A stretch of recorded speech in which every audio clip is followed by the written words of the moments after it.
Dua ledakan hebat kembali terjadi di Kiev, ibu kota Ukraina, Selasa tanggal 15 Maret.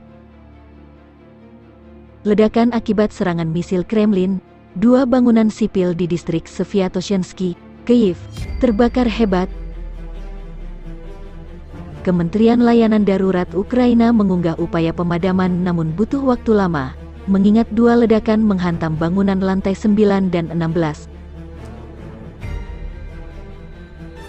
Pasukan Rusia terus menggempur kota-kota di seluruh Ukraina, termasuk mulai memborbardir Kiev, sementara sirene serangan udara terdengar di beberapa kota, termasuk Odessa, Chernihiv, Cherkasy dan Smyla.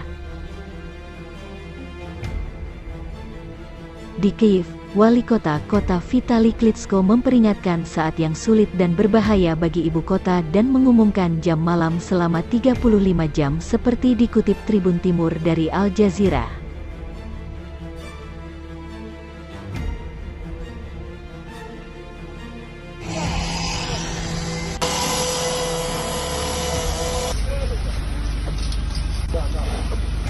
Сюда, на фасад, затягивай линию, где-то рукава. Оттуда вес, полез.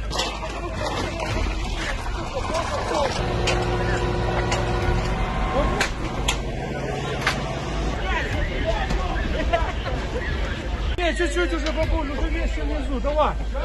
Это ноги. Давай. Цепляй. Все хорошо будет. О, все, бабуль, мы дома.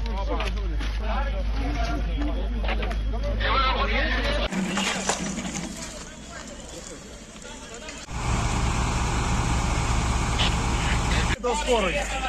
Вот ваши вещи. Ми отведемо. Давай, забрал. Принимай. Принял? Да.